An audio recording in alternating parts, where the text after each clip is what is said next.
Ngoja.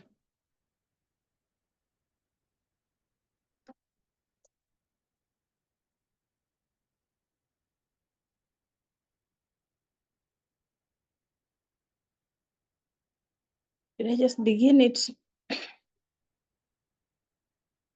Hi, Doc. How are you? I'm fine. How are you? I'm well, thank you. Yes. You're just right on time. Oh, excellent. So, do you want me to project my slides, or and you have you as the backup, or just give me 1 second? I check this call, a quick call, then I get back. Yeah, please take the call first. We'll be back.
Hello, Dr. Brenda.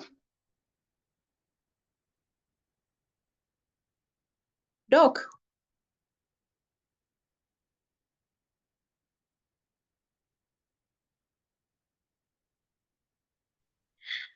Yes, hi Sharon. Hi, Dr. Jalemba. Hi, Yeah. Dr. Brenda. Yeah, I just exited the other webinar, Sharon. Yeah, I noted. We were waiting for you. Yeah. So now Yes. we're going to use the next 12 minutes or 5 minutes or so just for our practice session. All right. Whereby we're going to confirm the speaker's internet is stable. The speaker is also able to project the slides. We are able to hear you, Dr. Jalemba. Okay. So maybe you can start first by displaying your slides. Try move them. So you need to allow me to share. Sorry. Yeah. There you are. Is my internet fine? I hope I'm not breaking. I know the office had a bit of challenge. Sharon, you can... Wait, Doc, you're breaking. You're still in office? Yes, I am. Okay. Yeah. Slideshow, Daktari. Then the subtitles. Okay. Yeah, try move them. Perfect. Yes. We are able to see something. Okay. Yeah, so Our moderator, Dr. Brenda, you have the speaker's bio for introduction. So Yes, generally, the moderator will do the general housekeeping rules, introduction of the speaker, letting in the attendees at 7:05, introduction of the webinar, taking the Q&A, and any other. Dr. Brenda, you're not new to that. You've moderated before. So anything left, I doubt. I'll allow the two of you maybe to just catch up, interact before we start the webinar. Okay, thanks, Sharon. And thanks for starting the meeting on time and for facilitating this session. Thank you, Dr. Dr. Jalemba, what's the estimated time you'll take for the presentation? Aiming to do maximum 40 minutes because I know people generally not hold their attention beyond that.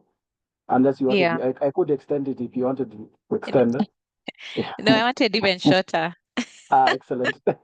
So yeah, 30 to 40 minutes is fine. I'll be done by 40 minutes because it's over lecture. It's just, yeah. Okay.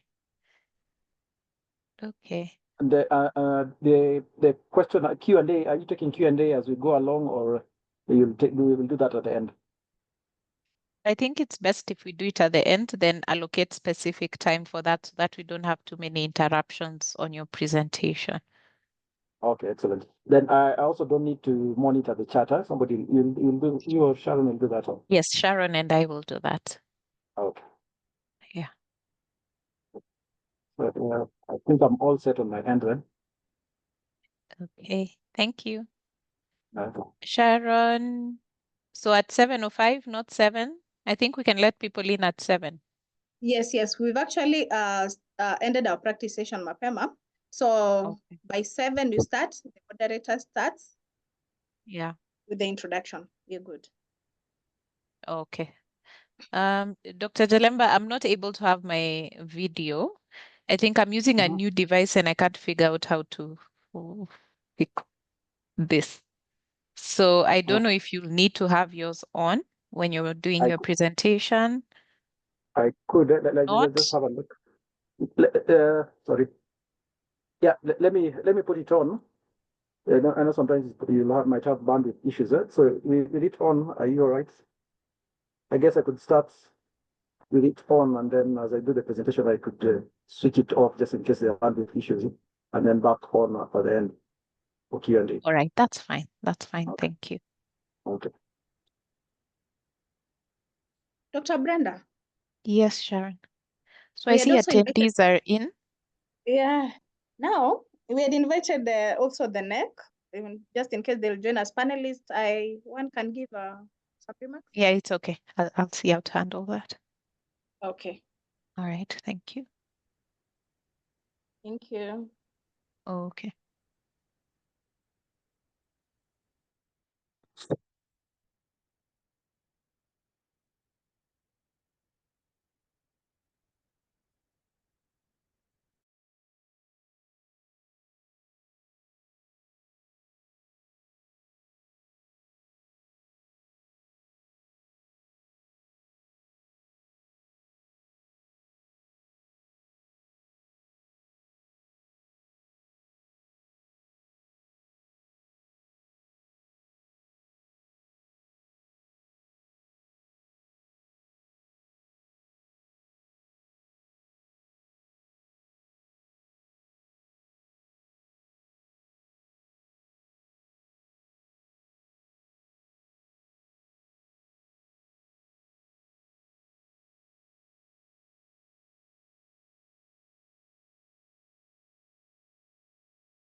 Good evening, everyone.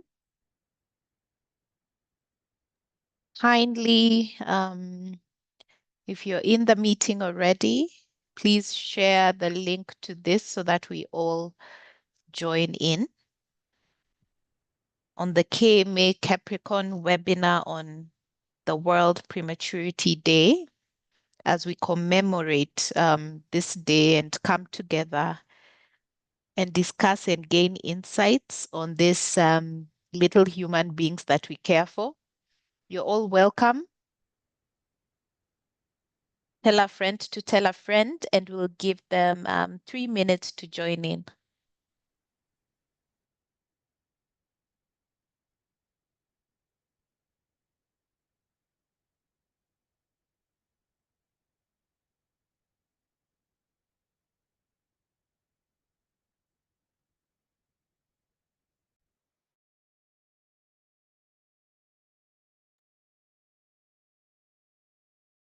As you share the link and settle into the meeting, you're free to engage on the chat.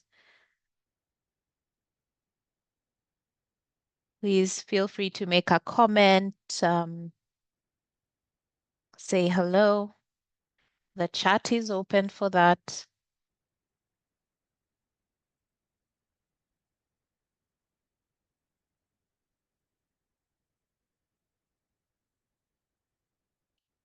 This is a CPD accredited webinar.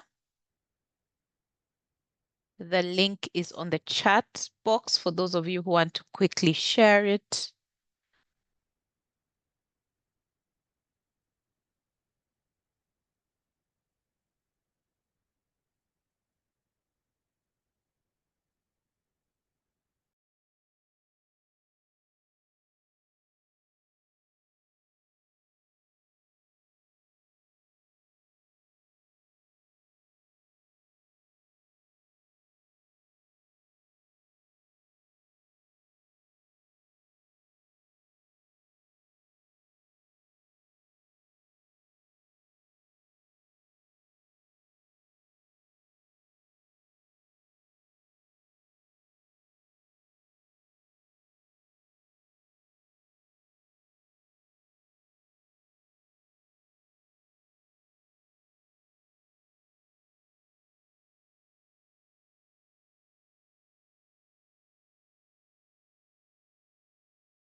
Welcome all to this webinar. For those of us who've just joined in, please invite your colleagues, invite your workmates, share it with your classmates. As we join in, there's a link on the chat if you want to share really quickly.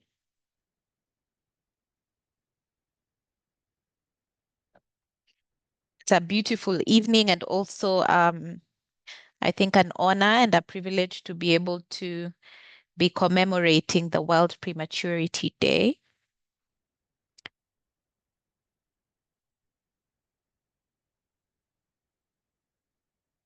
Please say hello in the chat, engage with us.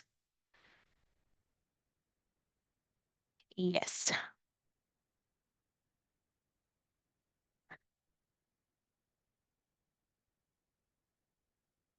So again, good evening, everyone. I am Dr. Brenda Obondo. Apologies, I'm not able to have my camera on at the moment. However, at Kenya Medical Association, we welcome you for this webinar commemorating the World Prematurity Day. This webinar is supported by KEPRECON through the SEBA project, that is championing evidence-based advocacy for primary healthcare, and RAMCA, plus N, and most recently plus HPV. So the SEBA project has been driving advocacy for those key indicators, for those key areas.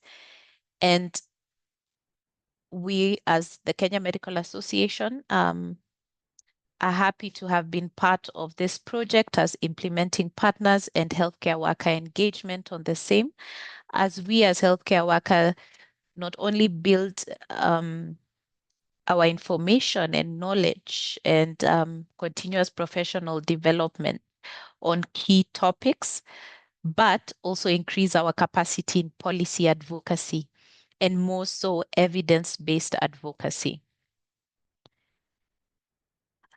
Just a bit of housekeeping. We will be using the chat to make comments or engage with other participants and, of course, the speaker. And we will reserve the Q&A section for questions only. This is so that we do not miss your questions on the chat, so that it's not mixed up there.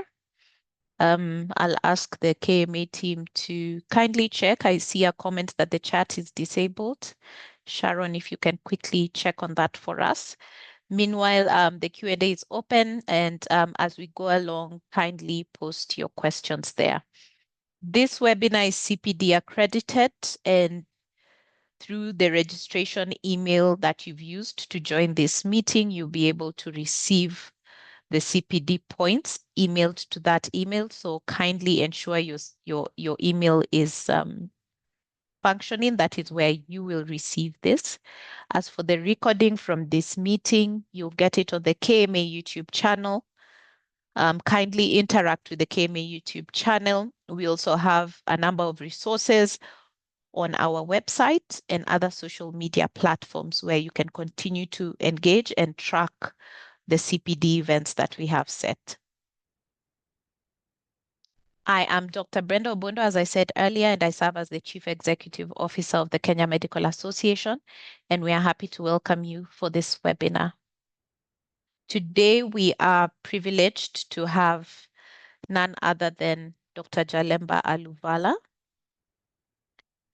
Dr. Aluvala is a senior lecturer and consultant pediatrician at the Department of Pediatrics and Child Health, School of Medicine, University of Nairobi, the University of Nairobi, and Kenyatta National Hospital, respectively. And in addition, he is a research scientist in perinatal neonatal epidemiology and health services research, focusing on inpatient units serving small and sick neonates in Kenyan hospitals. So who better to be able to be our facilitator today than him? And his research interests include understanding neonatal outcomes, their determinants and interventions to improve outcomes in implementation research, pragmatic clinical trials, and evidence synthesis. So in terms of evidence-based advocacy, Dr. Jalemba, we thank you for being a driver of that evidence generation for the advocacy activities that we are running. Dr. Aluvala holds an MBCHB and MEd, that is Pediatrics and Child Health from UON. He also holds a Master of Science in Epidemiology from the London School of Hygiene and Tropical Medicine, and a Doctor of Philosophy in Clinical Medicine from the University of Oxford. So he's authored research articles and technical reports in areas of pediatrics, clinical epidemiology, and health services research. And Dr. Aluvala, if you allow me, I have to say that you're my mentor. at the Department of Pediatrics when I had my stint there. And we welcome you, Mwalimu, for this webinar.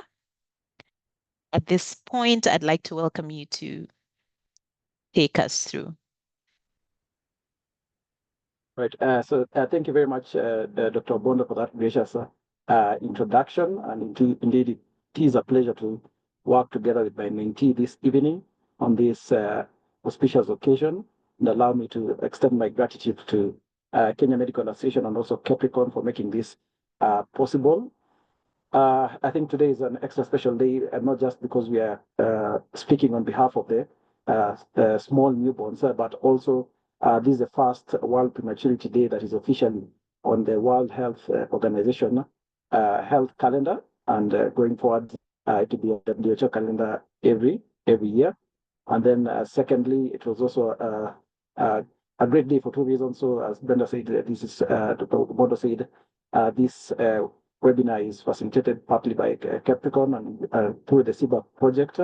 We did have quite a successful meeting earlier on today with SIBA and the partners working with SIBA across the country. So there's lots of real energy and momentum picking up on behalf of the newborns of this country and the region. What I'd like to do this evening is put in a word, particularly from the science and research side of things, to add our voice to the lots of voices that are speaking for the babies in this country. And this will align with this year's theme for the, as we have in the title there, that we would like to give preterm babies a strong start for a hopeful future, which I particularly like the future bit as we move on from just survival and thinking about how best these babies can thrive and their families too.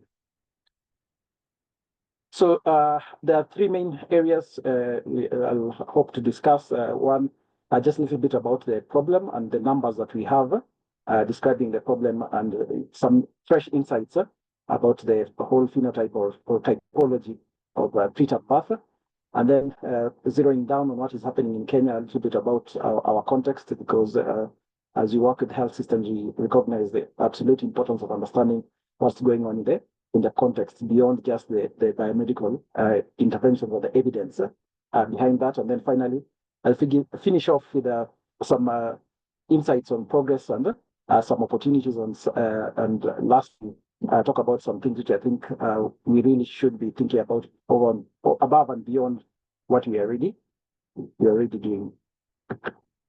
So starting off with the problem. So I think this slide is very fascinating for me, and just for one major reason is that for any piece of work that you'd like to do for any population, having accurate numbers or accurate estimates of the burden of disease is absolutely critical. And it's if you think about it in the scheme of things, it's very surprising, but perhaps not so for those who have been in the field for some time, that we actually have not had global estimates on preterm birth for a very long time. And if you see there that the estimates are actually from 2011, so that's actually less than 15 years ago.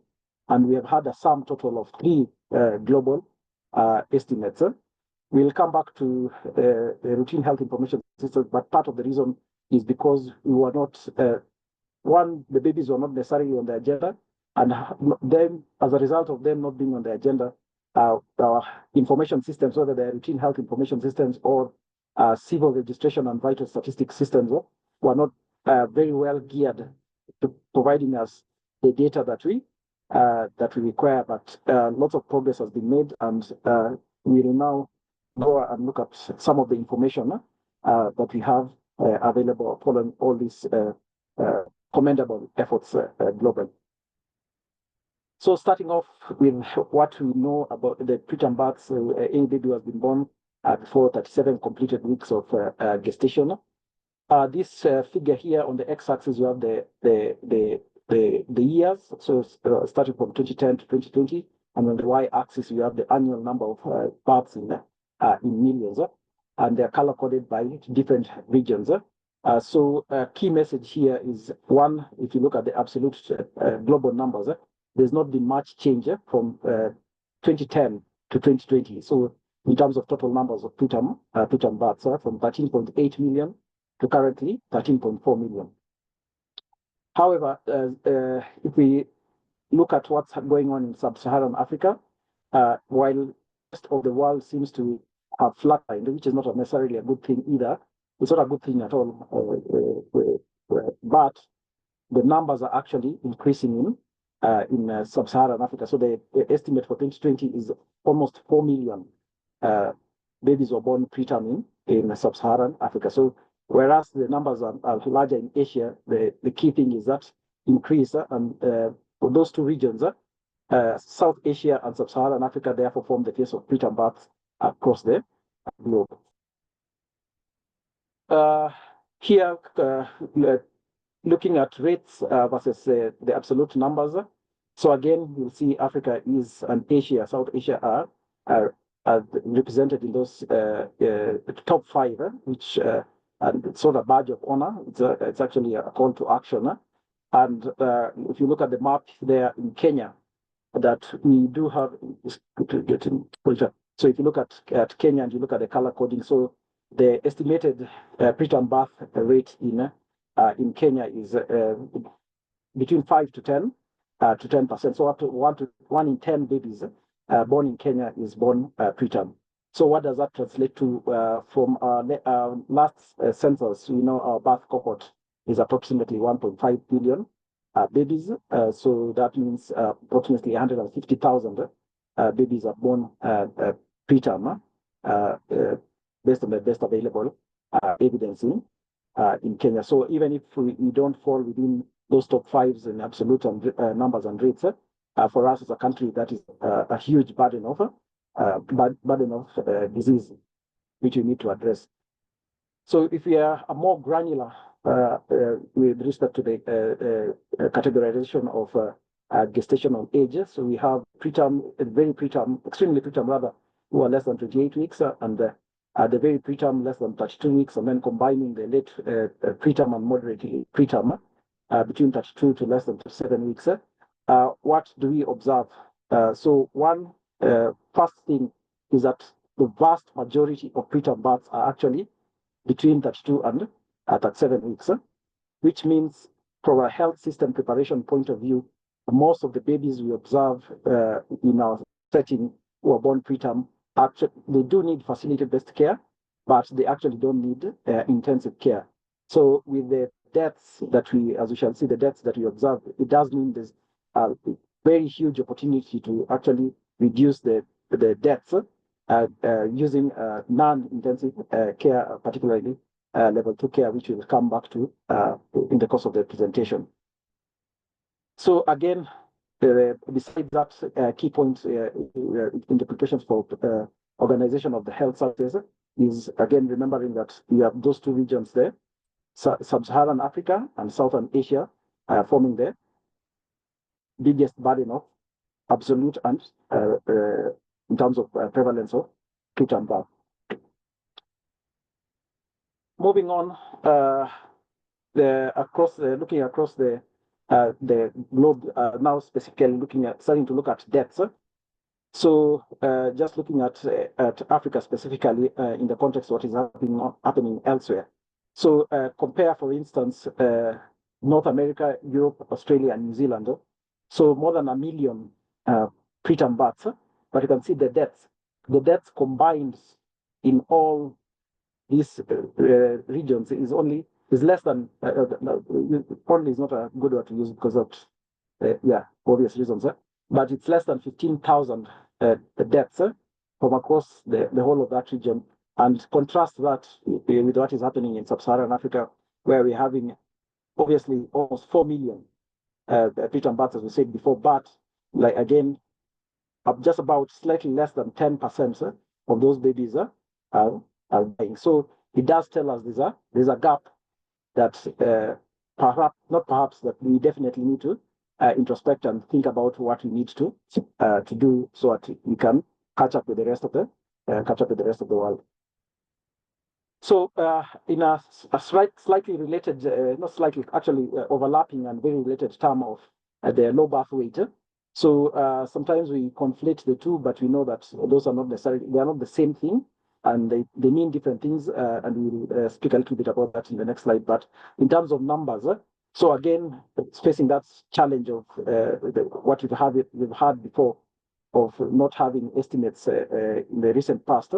But this most recent estimate of representing 2020 tells us that if we look at sub-Saharan Africa, that 5.3 million babies were born with the low birth rates, and in terms of rates of amongst all the births, almost 14% of all births were low birth weight.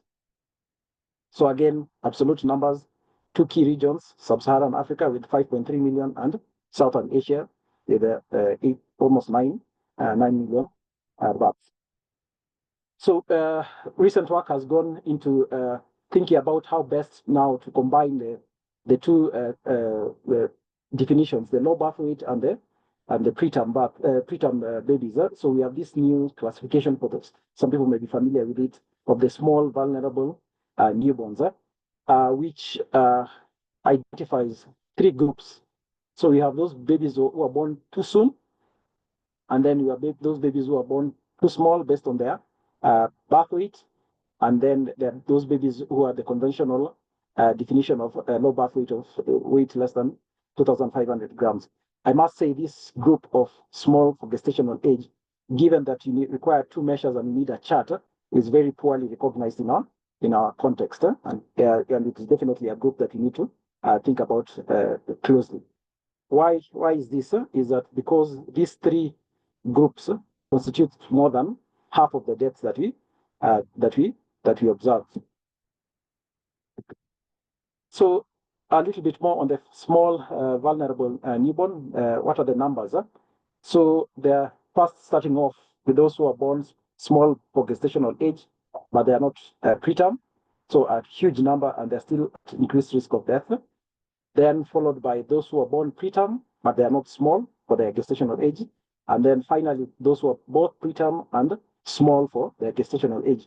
This, whereas the numbers are smallest for this last category, this group has the highest risk of death, and therefore we need to, besides just classifying separately by birth weight and gestation, we need to be able to combine and further understand how many babies do we have that fall in this very high risk group, high risk group, and how best to take care of them. So, and you can see there finally that the numbers are not smaller; it's a very large number globally.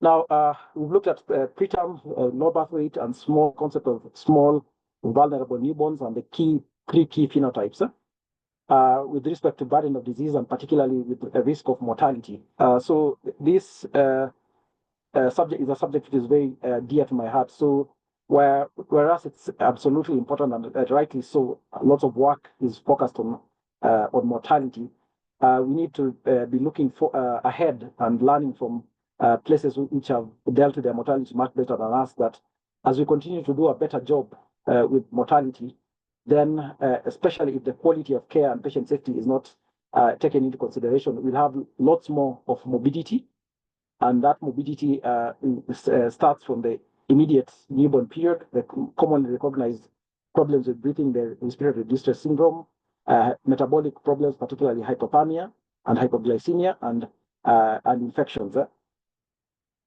Less well recognized from a population point of view and also from a public health point of view, and even if you look at our clinical practice guidelines, is the problems that start arising once we've done a good job addressing the immediate problems.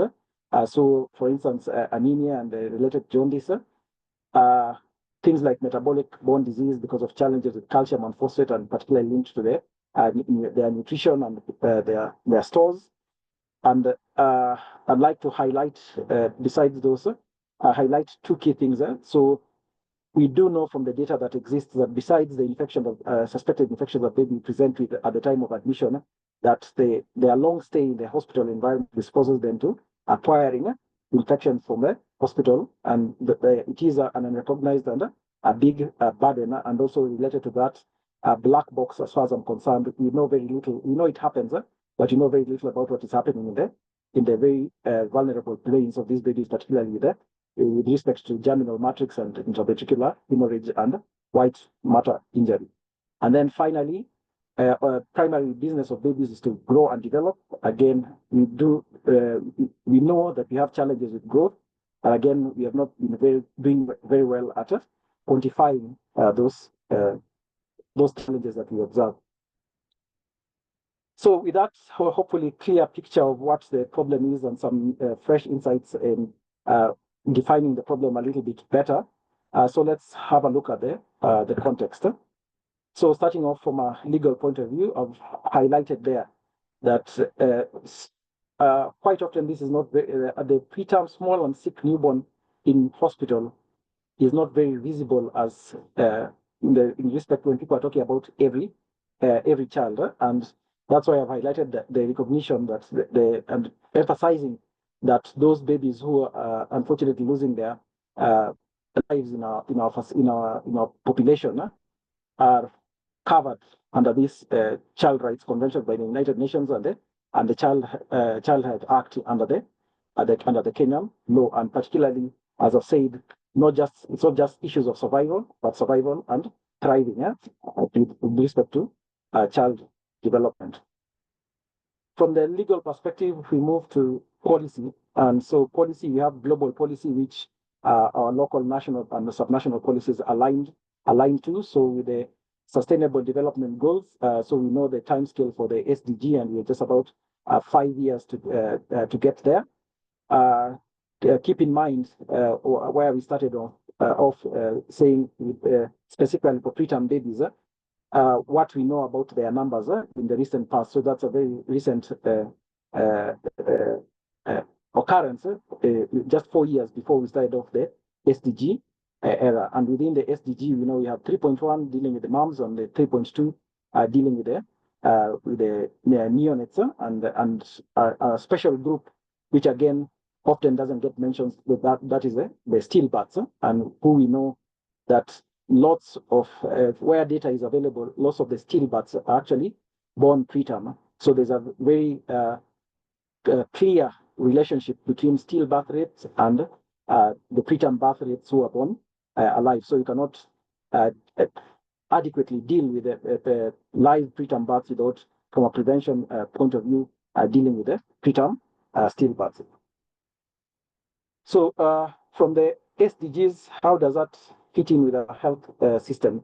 So I thought it's worth starting off by just reminding ourselves that health systems are complex, and we have models that have been developed to simplify that complexity and channel resources and action towards achieving the health outcomes. So we know those 6, you're all familiar with the 6 blocks, which I'll come back to at the latter end of this presentation, looking at what do we know about what is happening within the 6 blocks in our health system with respect to the preterm babies. So from that WHO 6 blocks, now those who are familiar with the ballpark in maternal newborn health, previously we had separate initiative but linked initiatives. So the EPMM, which is the Ending Preventable Maternal Mortality Initiative, which had set targets for maternal mortality, and then we had the Every Newborn Action Plan, whose targets are the same as the SDG 3.2 of 12 for mortality, eliminating all preventable mortalities and making sure they're below 12 per 1,000 live births globally. What is new is now the combination of the mother and newborn in the spirit of zero separation, and we have this 90-90, 80-80, which I think for anyone who's working in the advocacy space and even clinicians, I think it's worth remembering this because ask us, this drives action, and where do we need this action focused on? So in the spirit of the RAMCA continuum of care, so we have the antenatal care contacts, 90%, skilled birth attendants. Let me mention that for a variety of reasons, partially linked to financing requirements, unfortunately, we are having regression in the across at a national level and also at a subnational level in terms of the prevalence of skilled birth attendance, the births attended by skilled SBAs from a high of almost 90% from the last KBHS, and we are unfortunately tending towards even 60 to 70% regions in this country. Postnatal care, so early routine postnatal care. Allow me to mention a special preterm group in this group within this target. So we do know that our newborn units are where babies, small and sick babies, are taken care of in our hospitals. But at the admission criteria, unless baby has signs of illness, if their weight is more than 1,800 grams or roughly more than 34 weeks, they will not appear in the newborn unit, but will be cared for in the postnatal ward, just like any the term baby, which conflates their risk together with the term babies. But we do know from data that that group has increased risk of morbidity and mortality, and hence why I particularly like the concept of small vulnerable newborns. So we do a very large group of small vulnerable newborns who are preterm, who are on low birth weight, who go home and are cared for, and we know very little about what happens with them from a population. Anecdotally, we know that we have challenges, but we need to better quantify those challenges. So let's move on to how does the health system take care of, so from those generic principles of health system driven by global and national policies, how our health systems are meant to be organized to better take care of the small and sick newborns. So the first bit is a relatively new occurrence, and our Ministry of Health has taken this up very well, is actually classifying different levels of newborn care, starting off from essential newborn care. So all babies need, whether they are sick or not, will need some a small set of essential care. But some of them will need more, if you like the word, medical interventions. And so we start off with the special newborn care, or otherwise known as level 2 care, and then the highest level of care, intensive care. So with those three levels, what we know about at population level, the requirement for those levels of care is that, as I said, the vast majority of our babies who are preterm fall within the 32 weeks to the less than 37 weeks, which means our priority from a population point of view and a health system point of view is scaling up level 2 newborn care. And obviously, by where you're providing level 2 newborn care, it assumes that you're providing level 1 care. Intensive care is absolutely important, and it's vital, and we are by no means minimizing the need for intensive care, but this is one of the things, because of the costs, to be very carefully thought about in terms of particularly using ideas like regionalization of perinatal care and having a very strong referral system, so that you concentrate these expensive resources and expertise in areas where you could send the relatively small numbers from individual regions to regional centers to provide intensive care. Allow me to say a big point on the left side that why should we worry as a population, particularly in this part of the world where we have a young population, is that if we don't take that good care of our babies, so besides the mortality, those who survive, if they survive with disabilities, it has devastating consequences for, in the first instance, for families, but also in socioeconomic, because of the challenges, particularly the neurodevelopmental challenges and other long-term diseases like cardiovascular and cardiometabolic disease, which we are dealing with now anyway, but we should be anticipating that better care for this lot will translate into higher non-communicable disease in the future.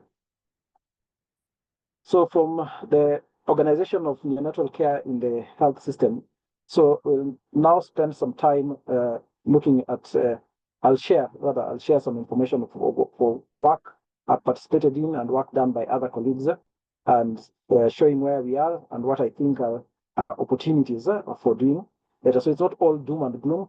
There's excellent work that has gone on, and but there's still room for improvement. So we start with the first health system block, that is the service delivery. And we start with the obstetric side of things, and it's nice to see note that the KMA president, who is an obstetrician, has joined in just in time for me to pass on this message, which I'm sure he's well versed with. That a lot of times people don't recognize that a huge burden of preterm birth is potentially preventable, and it roughly falls, although I'm not an obstetrician, roughly falls in two categories. There are those things which can be done for all women, which obviously, as you recall, this tells you why the RAMCA continuum is important, from the care that is provided before conception, and especially care that is provided during the antenatal period. So things, for example, like micronutrient supplementation, all women should get that. But then there are other things which, based on the clinical evaluation, might be useful for particular groups of women. So if we pick an example for Kenya, for instance, we know our malaria transmission risk distribution across the country, and the need for malaria prophylaxis. So that's the antenatal period. By itself, we can spend lots of time talking about this, but I won't, because there are people who are better qualified to talk about this. But the main reason for putting it there is that is the starting point. We can prevent at population level preterm births, and the number globally is actually quite huge. If you recall what you say, the absolute number of small vulnerable newborns. So if you can stop it, we stop it before we have to do secondary prevention. So 5.2 million is not a small number at all. So from the antenatal period, what's some information about what is happening postnatally in our hospitals? I think this is a very interesting evolution on the epidemiology of inpatient pediatric care.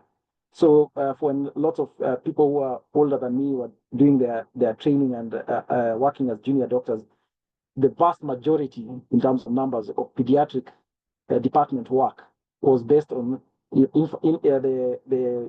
between the age of 1 to 2 years, and particularly when you are grappling with lots of diarrheal and lower respiratory tract illnesses before the era of things like rotavirus vaccine and pneumococcal and hip. So while there have been successes in reducing under 5 mortality to the extent that we now know that newborn mortality in Kenya accounts for more than 50% of under 5 mortality. What has that translated to is that increasingly, across these are set from data from 14 hospitals, which part of a network, which we've worked in with the colleagues in Kenya Wellcome Trust, supported by KEPRECON and Kenya Pediatric Association, under the Ministry of Health and the Council of Governors, is that if you see those 14 hospitals, the lilac or purple color, if you will, on your left in panel A, represents the number of admissions in children who are aged 0 to 13 years. And hopefully what you can quickly see, that there's generally a large number of the newborns constitutes in the majority of places more than 50% of the admission. So in aggregate, is actually more than 40% of pediatric department work, inpatient work, is actually in newborn unit. And for those who have been to the pediatric departments in lots of our hospitals, if that is the case, remember that you are coming from a place where lots of the newborn units were actually tiny corners as appendages in the of maternity unit. So that's the absolute number. Next, what in terms of mortality? So 40% aggregate mortality, the numbers in terms of admission, sorry, but then more than 60% of pediatric mortalities for the population of 0 to 13 years, sorry, is actually from the newborn population in these 14 hospitals, which I suspect are a fair reflection of what's happening across the country at level 4 and level 5 hospitals. And why is that important? That's specifically the level where, like I said, the level 2 newborn care should be scaled up.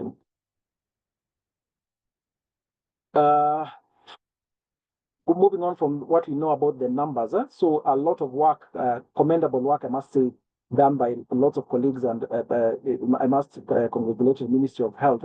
I think within the Department of Pediatrics, I may be biased here, we are very strong on evidence-based healthcare, not just evidence in isolation for different conditions, but actually synthesizing evidence and putting this together as packages of care that are presented as clinical practice guidelines, which are linked to training programs and other job aids, which I'll mention as we go along. So special mention for kangaroo mother care. So just earlier on today, we had a webinar with the WHO where they're launching new kangaroo mother care guidelines, which MOH is very well aligned with, and we are moving on from the conventional kangaroo mother care to now include immediate kangaroo mother care, because previously we were excluding those babies who are deemed to be unstable from kangaroo mother care.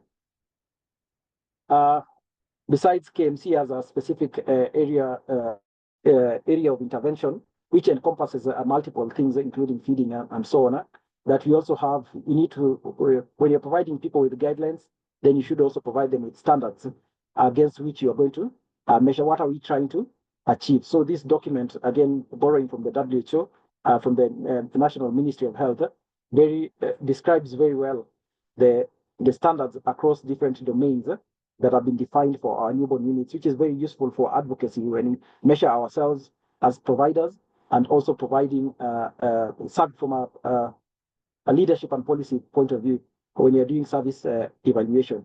And lastly, we have at the bedside, the links to the kangaroo mother care guidelines. We have these comprehensive newborn care protocols, which are launched in 2022, and they're very unique because I think they're probably the only set of guidelines which have a very careful link between the interventions and the equipment that are required to provide those interventions, and how to care for those sets of equipment as a package of care centered around the individual baby's needs. So we have guidelines, we have standards. So on the flip side of the coin, we know in quality of care, we have delivery of care. On the other side is the experience of care. So mothers are absolutely critical for any newborn care, both at home and also at hospital level. Unfortunately, there is very obvious inequity, depending on where there's a bit of a lottery, depending on your socioeconomic status, where this mom delivers and happens to have a small and sick newborn. So roughly what you can see there, this piece of work, qualitative work on maternal experience, showing that this mom who is in a faith-based hospital, you can clearly see the difference in the experience. We're not necessarily saying that it's good that here in the faith-based hospital that the nurse is doing all this, but on the other hand, think about what is required of this mom. And you can imagine that this mom who has just delivered, there's the stress of having the small and sick newborn and is required to provide all this care. We'll come back to a little bit of why that is the case, given what we know about the human resources for health, which is so we have moved on from the service delivery domain. Now let's look at what do you know about HRH in newborn health in our country. So a piece of work done by Dr. David Guevara and others, colleagues at Kenya Wellcome Trust program some time back. That's just about 5 years ago. But I think it's very absolutely still, it was novel work and it's very relevant. So on what we have here in this figure on the x-axis, you'll see the baby to nurse ratio. So here 10, for instance, mean you have one nurse taking care of 10 babies, and 40 means that you have one nurse taking care of 40 babies. On the y-axis, we have the nursing care index, which is a score of the tasks that need to be completed to deliver the essential interventions. These are just essential interventions that these small and sick babies require. So 100 represents all the tasks completed, and 0 represents no task completed. So with the color coding with the private sector, what you can clearly see, this clustering of one, completion of tasks, which is clearly related for those who are mathematically minded and correlation and correlation coefficients, that you can clearly see that where the nurse to patient ratio is good, is better, let me say, not necessarily good, better, that more interventions are delivered. But where the nurse to patient ratio is poor, less care gets done, gets delivered, which introduces a very important concept in quality of care in newborn medicine, known as missed care. And missed care is definitely a big, huge factor in mortality and morbidity. Not to belabor the point, but which I don't think we can, but again, just on the absolutely critical role that nursing care should play and the gaps that we have. Here, this box and whiskers plot, what it shows from a set of 8 hospitals done from work led by Dr. Abdulaziz Imam and other colleagues from Oxford and Penny Wellcome. So what is the key message there? That you can clearly see that one, not necessarily looking at these numbers on the y-axis and the x-axis, but if you look at the pink and the blue, not all care, which again reflects the previous slide, that the newborns need is provided by the nurses, qualified nurses. There's usually an unrecognized group who are providing care when actually they're supposed to be being learning and only providing care and under supervision, which obviously, if you have a nurse to patient ratio of 1 to 40, and that nurse has 10 students in the unit, that will certainly not happen. So there's task shifting, which is already happening towards students. What does that mean in terms of some numbers? That from this piece of work, it was observed that nurses only delivered 32%, again using the nursing care index of the nursing care that was required for these small and sick babies. 36% or almost 40% of the care required was provided by others, particularly the students, and very importantly, the mothers. So you recall the first, the slide with the qualitative insights of what it means for a mom, typically now, in urban units, when they land in public sector, when they land there. Again, emphasizing that a lot more than a third of required care is actually ends up getting missed.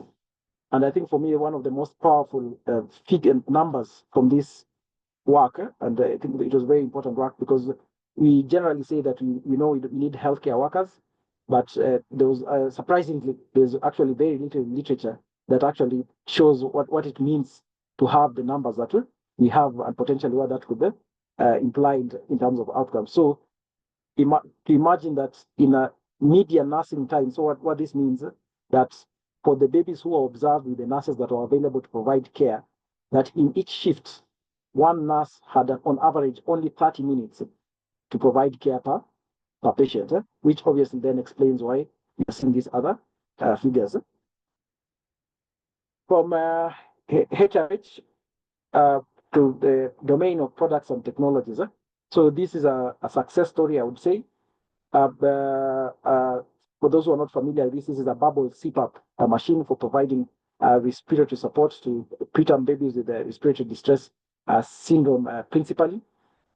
Just 10 years ago, this was a very rare piece of kit to see in our public sector hospitals, and there was a bit of fatalism, I must admit, when it came to thinking about the kind of equipment that we would be able to provide. And thanks to efforts by alliances like the Nest 360, who have shown it's actually possible to provide equipment that is affordable and also sustainable in our context in terms of consumables. Things like reusing is definitely a factor in our context, and also taking into account things like our power supply and that sort of thing. So these are particular brand. I'm not necessarily pitching for this brand, but putting it there as an example coming from our newborn care protocol over.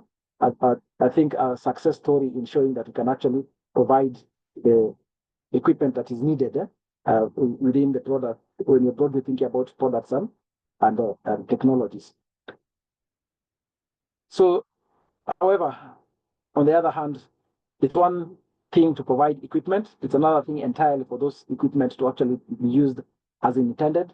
So if you think about, if you combine what we've just talked about, the HRH and the workforce, particularly nursing workforce that is available, when you introduce this equipment, you have to start thinking, so what is going to happen when I have one nurse taking care of 40 babies and I've provided 10 CPAP machines, which means that the 10 preterm babies with RDS will require very careful monitoring of the CPAP machines. So what happens in practice, and there's lots of work which has gone on into understanding the work system within the healthcare system in a setting done by my colleagues at Cambridge Health and Trust and Oxford. So 2 points here. That's providing a new piece of kit or new equipment creates new work, and a key element of work in the healthcare space is communication. So as you are thinking about implementation strategies, besides training people, you have to start thinking about once you've trained them and provided the equipment, what is going to happen thereafter in their workflows. Another key area which I think is very exciting, and given from the point of view that lots more careful thought is being provided. So you recall, as we started, I talked about we have evolved from neonatal units being an appendage of the maternity unit. And actually, if you think about it, for those who have worked in newborn units for some time, there was the right word for it. There's an assumption, there's a bias, I think that's a better word, when that people assume that these are little people, and therefore little people require little spaces or small spaces, forgetting that the care is going to be delivered by adults, that's the healthcare providers, and you need also mothers in those spaces, and you'll also need to have equipment in those spaces. So there's work which is now being done to inform the kind of physical spaces that you will require when you want to provide whichever level of newborn care with a certain level of the right equipment and the right staffing, so that it can inform investments and the scale up of care. Moving from now, next, a very key component of the health system, that is information systems. So excellent work has been done in standardizing our records, medical records in the newborn space. So we did have registers before. The Ministry of Health with partners led as work to actually introduce and now scale up, which have now become routine inpatient newborn registers. It would seem odd that for a long time that we had a ward in this country where there was no register, but yeah, that was actually the case in the newborn unit. So we have those registers. Besides the registers, we have standardized medical records, and the reason I've highlighted there, the only way you would know, for instance, how many babies are born preterm, particularly when it comes to these records going to the KHIS, is if you have a field that actually requires people to fill in. So the first step is getting this data. So we know we have challenges in the accuracy of data because the gestation as it is right now is dependent on last menstrual period rather than first trimester ultrasound. But I know lots of work is being done from the obstetric side to scale up that so we can have accuracy gestation data. So paper side, routine health information system. So I think we got it right in terms of the structure. There are still challenges in the use, but with that in mind, if we are having challenges with paper-based records, what does it say about what is likely to happen as we rightly so scale up electronic medical records? So my point here is not to say that we should not have EMRs, but I think what we should be careful about is generally EMRs have two sides. There's the administrative side, which is usually primarily the driver for those systems. But thinking about the clinical workflow, and especially the clinical workflows, like for instance, a newborn unit, where you'll have babies staying in the unit for, as opposed to perhaps an acute care, but maybe obstetrics, mom comes and delivers 24 to 48 hours, has gone home. If you're doing the right thing for extremely preterm, they can easily stay for 2 months. So if you're designing an EMR, you need an EMR that will be able to take repeated measures, or in other words, longitudinal data from an individual patient over a long period of time. So I think there's lots of careful thinking, at least for the newborn space, because of the unique circumstances of the population as we start to scale up digital health systems. And the key message there is that you cannot have a one size fits all approach in these systems. And two, that when these systems are developed, they have to include what has already worked well for us from the paper-based record side of things. So remember, the standardized medical records are actually job aids and feature key essential data that is linked to decision making, guided by the evidence-based practice guidelines. So, cost, the big elephant in the room. So let's start with how do we know how much it costs? We want to scale up small and sick newborn care units at level 2 across the country. So if you are for a policymaker or for a manager, a program manager, how much does it actually cost? If you say I want a level 2 newborn unit, and this is the list of things that constitutes a level 2 newborn unit. For a long time, we actually didn't have any guide. So we have a courtesy of the Nest 360 team.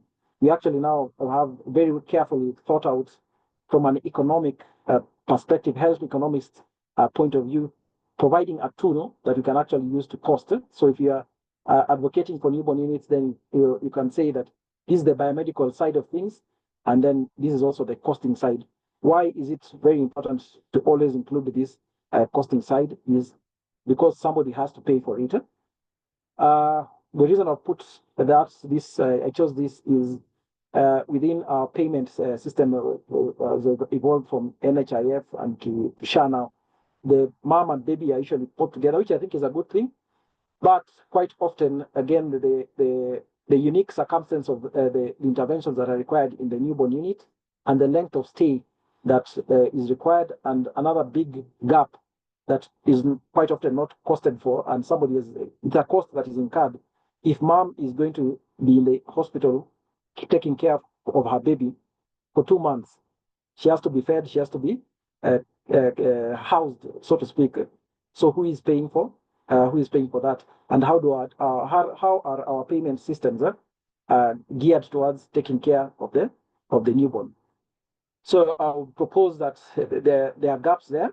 So even as taking the example of work which was done to study the implementation of the Linda Mama Free Maternity program, largely looking at the maternal side of things, I think we definitely need, as people who are interested in the preterm baby, particularly today when we're talking about Prematurity Day, how much does it cost to care for the preterm baby, and who is paying for it, and how do our social health insurance systems, in the spirit of what you said, the right to survival and development and equity in terms of making sure that babies get what they need and families do not face catastrophic expenditure when you have small and sick newborns, particularly the preterms, for today's purposes, cared for in our hospitals.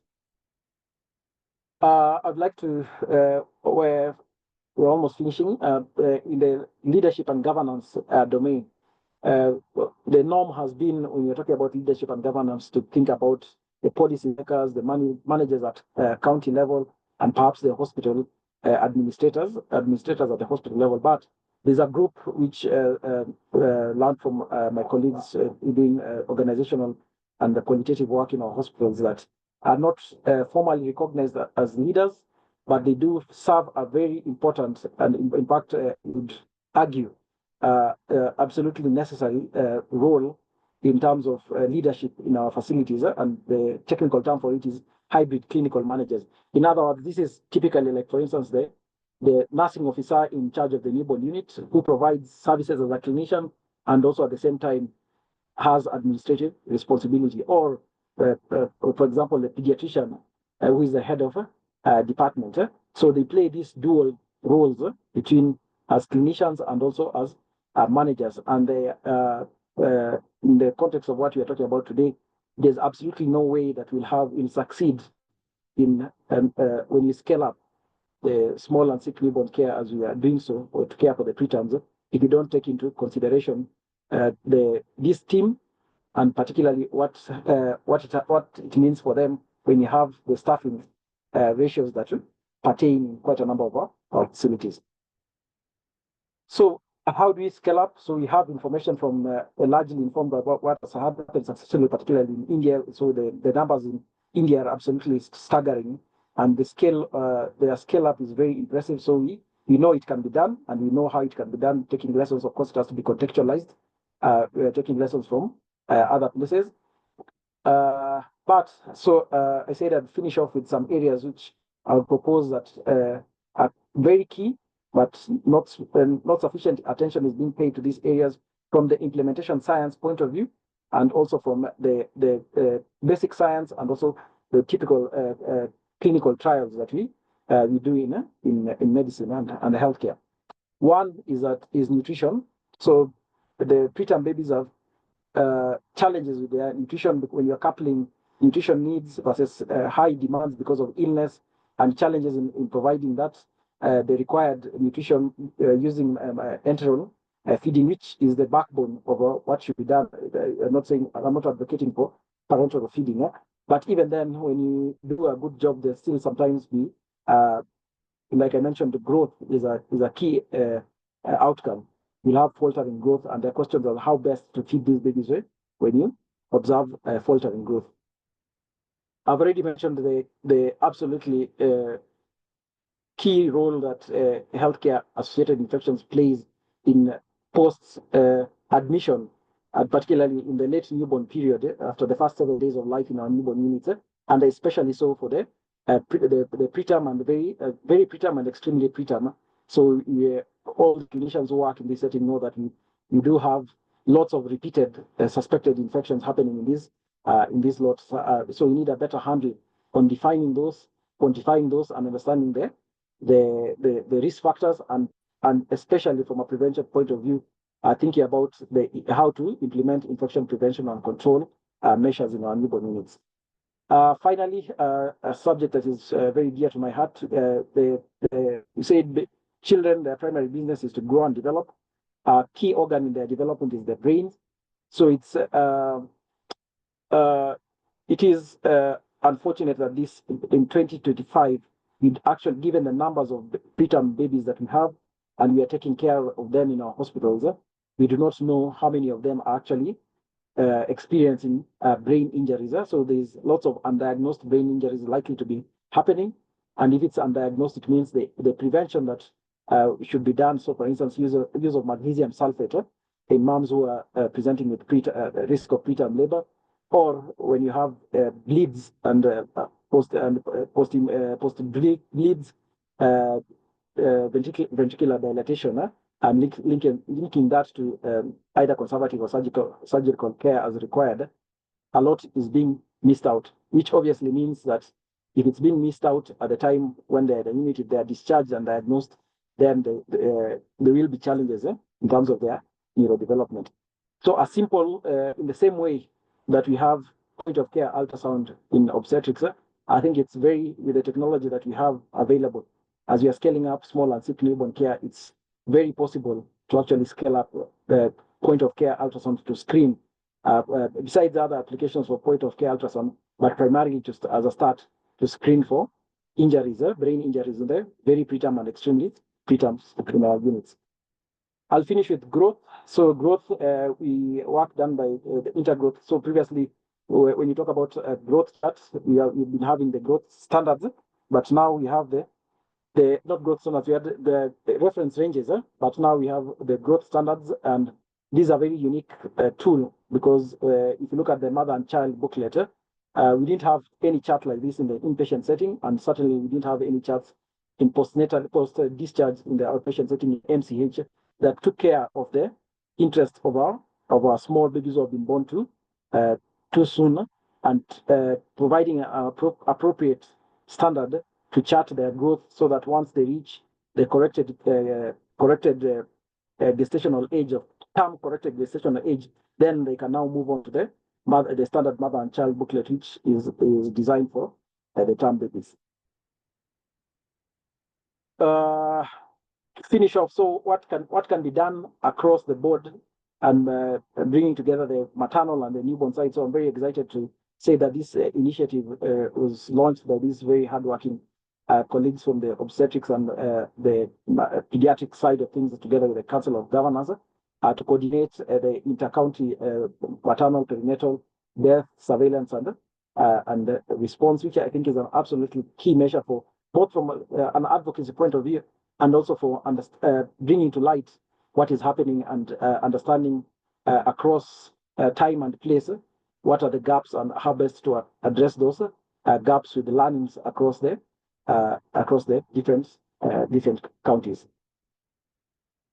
For those who are inclined to read more, so this just recently released in August, and a huge piece of work, but I think will be absolutely, if allow me to say so, I think it's actually a seminal piece of work insofar as bringing together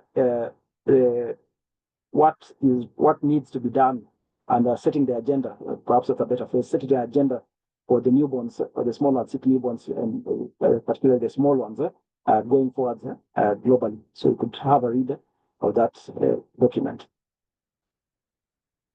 All right, so I'll finish off by acknowledging, obviously, the University of Nairobi is my primary base. The next 360 team who I've already mentioned, KEMRI, the KEMRI headquarters, KEMRI Wellcome Trust Research Program, Kenya Pediatric Association, KEPRECON, and also definitely the Ministry of Health, who's primarily responsible for all healthcare, whether it's in the public or private sector in this country, and therefore the ultimate accountable party for the preterm babies who we are seeing in this country and their survival and development thereafter. Thank you. Thank you very much, Dr. Aluvala. I think that has been like really brilliant in terms of even the scientific evidence you've shared with us. Just to put things into perspective, even as we focus on that evidence-based advocacy, I'd like to welcome you all to just quickly place your questions in the Q&A. And we note your comments on the chat. Dr. Aluvala, great presentation. Thank you, Lydia. Thank you, Super. And allow me to just note Edwin Walong's comment on our focus in terms of messaging and advocacy for obstetric specialist-led prenatal, antenatal, and natal care, as well as pediatrician-led neonatal care and neonatologist-led centers of excellence. Dr. Aluvala, I don't know if you have a comment on that, but I believe that's a comment and probably something for all of us to think about in our messaging as we drive this advocacy. Sorry, Dr. Abot, I'll quickly try to find so that I could also read it. Do you mind repeating so that I can perhaps respond to it? Yes, so there are two comments. Yeah. And Edwin says that we should be focusing on talking about skilled birth attendants. I mean, not just skilled birth attendants, but instead advocate for obstetric specialist-led prenatal, antenatal, and natal care, as well as having pediatrician-led neonatal care as the minimum standard and neonatologist-led centers of excellence. Yeah, thank you. So yeah, thank you, Dr. Long. I absolutely agree that that should be the goal, long-term goal. And if I speak on the pediatric side, yeah, definitely. So if, like you're saying, the core of what we'd like to do first, given the situation, obviously we'd like to do everything, but you know, the realities of the health system and the larger economic realities is that you have to prioritize when you have a pool of resources that are being drawn to different things. So given the numbers that we have and given the problems that we know affect those babies, our biggest priority is the level 2 care. Certainly from like that's why I mentioned about the hybrid managers. That service should definitely be led by a pediatrician, best case scenario. But in the first instance, we know that might not. If you look towards a quick example, just the 80% of districts, which in Kenya should be counties, should have a level 2 newborn unit. So which means that you should have at least, if it's to be led by a pediatrician, it needs to have at the very minimum 47 pediatricians in the county. We know that is not happening. It should, and definitely should be the standard. So remember, we have standards. But in the meantime, we also know that based on the problems that our small and sick newborns have, that there's a lot that can be done in the interim by other teams of other healthcare workers. Yeah, thank you. Yeah, thanks for that, Dr. Aluvala. There are two other questions on the Q&A. So an anonymous attendee asks, what is the gestational age limit for the administration of antenatal corticosteroids?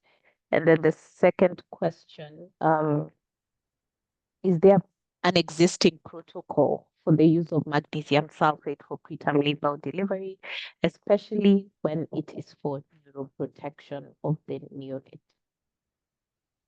So thank you. So I'll start with the last one. Yes. So locally we don't have that. We don't have a protocol for use of magnesium sulfate for the purposes of neuroprotection in our hospitals. But it does exist. If anyone was in the WHO guideline for the care of the low birth weight baby. So that can be. I wish that we could not wish that we definitely should move in that direction, given the successes that we have seen in providing antenatal corticosteroids, and given that, and obviously it should also be coupled, like I said, with the abilities to screen and follow up to know whether it's actually working or working as intended or not. On the antenatal corticosteroid side, I'll not be straying into the obstetrician stuff, but what we have is for less than 34 weeks. So there's clear evidence from the action trials, which we participate, a lot of us have participated in. There has been equipoise on the late preterm, so that is the 34 to 36 weeks, whether we should antenatal corticosteroids should be used, and there's actually a WHO-led ongoing trial to answer that question for that group. Yeah, it's interesting. I think what drew my attention also in your presentation is you mentioned focus for small and sick newborns. And now that the Ministry of Health had rolled out the OPOCAS guidelines, I'm just wondering, like, what kind of work is happening in terms of guidelines in that area to support focus for, newborns specifically, because there's focus for HIV care, there's cardiology, there's all that. So is there any move or is there any work in that direction currently? Are you aware? Yeah, thank you.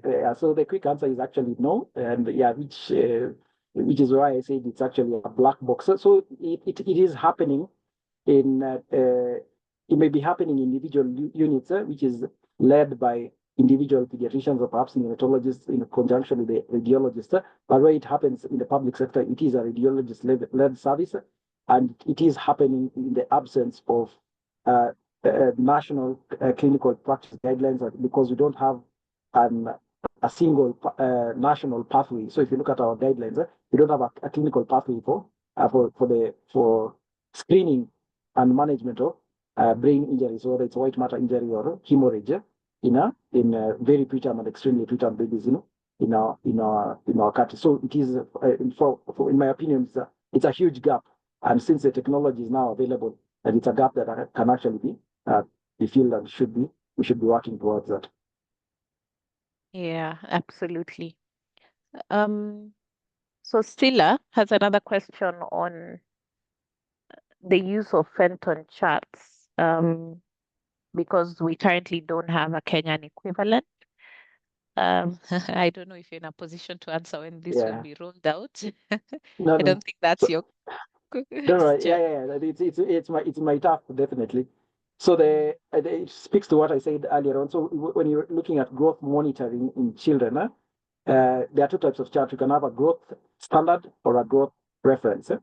So the growth standard is based on what it says. Is this how a well child should be growing, as opposed to the reference, which had the population that were used to develop those references were a combination of children who are unwell and unwell. Having said that, So the initial Fenton charts, the population 1 will not include our population. 2, the previous versions were actually growth reference charts rather than growth standards. I know there's some work which has been done to develop them further into growth standards. But the chart I provided, I gave an example there from Intergrowth 21, is actually the equivalent of what the Fenton chart would do for us, because it actually took Kenyan. Sorry? Sharon, could you confirm if we've lost Dr. Luvala or it's me? Oh, No, I can it hear is you we've lost. Dr. Lovale we can hear him. Okay, great. So I don't have to repeat. So I was saying the intergrowth chart, which I showed, is actually the equivalent of, is the appropriate chart, let me say the appropriate chart for use in sorry, have you lost, yeah, I'm stepping up slow. Yeah. Yes, so if we go into that chart, is the appropriate chart to use for postnatal growth in our population monitoring. Yes, this one. Yeah. So I hope that question is answered. Absolutely. I may have lost you somewhere there, but I hope you can all hear me. Yeah, you're audible now. No problem. All right. So I think we can take 2 more questions and close. So we have an anonymous attendee who's asking about the different types of CPAP and which is the best option. There's the Vayu, the Bubble, and Diamedica. So, Okay. yes.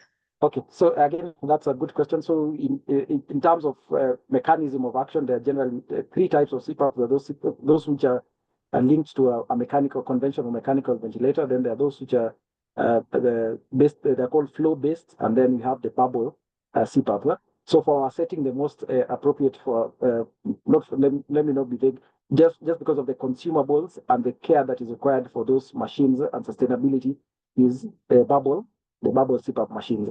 So the brands that we've mentioned are all forms of bubble CPAP machines. So I would not like to say one is better than the other, because what the approach that we have used is now within the newborn space. We have a generic description of what a machine should be able to do if it's a CPAP machine for neonates, and it's called a target product profile, an effort that has been led by UNICEF.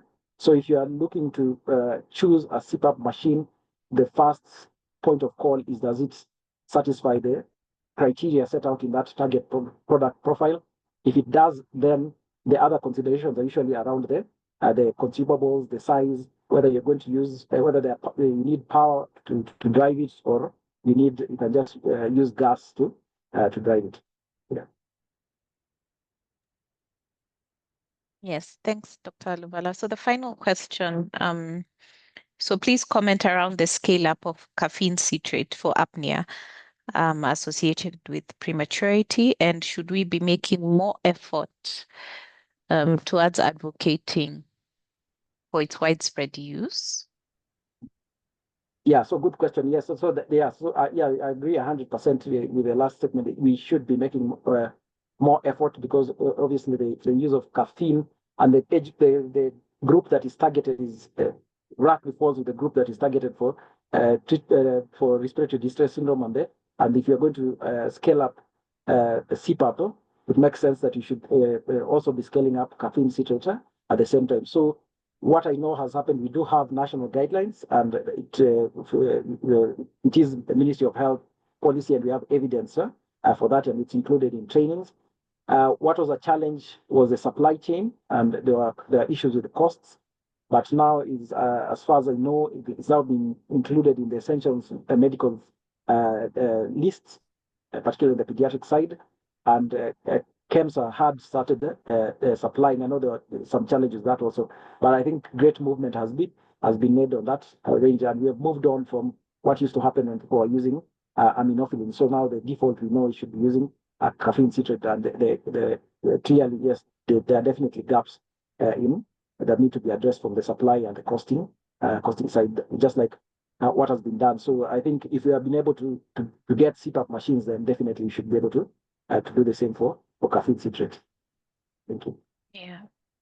Thank you very much. And thanks for aptly answering the questions that we've had. I see a lot of interaction on the chat. I also note, I think a common message from two of the people on the chat regarding the follow-up clinics that are specific or specialized clinics for the preterms. I see that as a recurring matter. So for me, I think that's a take home and for us to pick up as an advocacy point for implementation. But I'd also love to hear what your thought is on that as we close. Yes, so that's a very nice point to close. So after discharge, what happens next?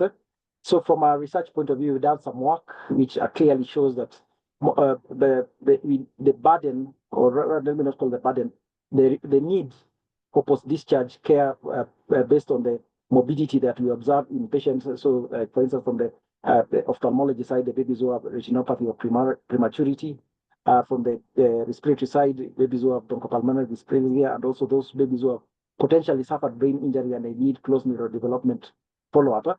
Need is certainly there. We have estimates of what we need.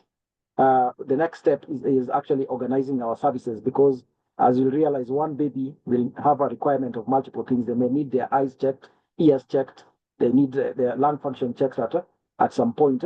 So we need to have multidisciplinary care that is centered around post-discharge care for the small and sick newborn within, at the very least, our pediatric outpatient clinics, or at the best case scenario, having a specific neonatal outpatient clinics where all these services together with the physiotherapists, occupational therapists, and the nutritionists are available. Thank you. Thank you very much, Dr. Luvala, and thank you for sharing your time to facilitate this webinar on this special day. Just to note and also share and communicate the theme of this year's World Prematurity Day, that is give preterm babies a strong start for a hopeful future. So I believe this is a step in the right direction, even as we continue to have this conversation. As KMA, we'll continue to definitely champion for the small sick newborns and of course the small newborns, and also have these sessions for continuous medical education. And as I invite the president of the Kenya Medical Association, I'd also like him to make a comment on, I think, a challenge, because Edwin Walong has challenged KMA to ensure we strongly advocate for the right medical professionals handling care in different levels. So I think that touches on scope of practice and having the quality care at different levels of care based on what we are trained for. So Karibu, Dr. Kigondu, as you close today's webinar, maybe you can speak on that briefly and invite everyone here for the 2025 KMA President's Dinner and Awards Ceremony that will be happening on the 5th of December at Mercure Hotel. It's an evening and a night of networking, and of course, we'll have some awards being given on that day, as well as just a fun evening. The theme is Cuba style, so please come dressed in fun, bright colors, and more information is on our social media platforms. You're all welcome for this year's KMA President's Dinner. Dr. Kigondu, over to you. Yeah, thank you, Brenda. People have been asking what that style is, but you can put up the video for them to understand those colors. Even me, I don't understand. But nevertheless, welcome everyone. I start from the end to the President's Dinner and Award Ceremony that serves as an official invite. Secondly, we want to thank Dr. Luvala for a job well done in doing that prematurity session. And I think all of us have learned a lot of things. In the counties, we are actually asking for an improvement in and an investment in critical care and referral pathways for neonates also, just to improve onto the outcomes of prematurities, because we have identified in our MPDSR meetings that those as gaps, so to speak, in prematurity care. We also want to appreciate the SEBA project under KEPRECON, which has actually generated adequate evidence of what needs to be done in the health system to improve RAMCA. Kenya Medical Association is happy to be associated with the work that KEPRECON under SEBA and other projects have done. And this has contributed to the policy papers that are locally generated that can be used for improvement of care, including prematurity care. We want to welcome you all to follow us on the KEBE YouTube page, which we say is a library and contains all the teachings that we've had over the many years. And we want to invite everyone also to our annual scientific conference that will be hosted by Nakuru County in April, third week of April. We can continue our conversations. With that, I want to thank all of you for attending and have a lovely night. Thank you.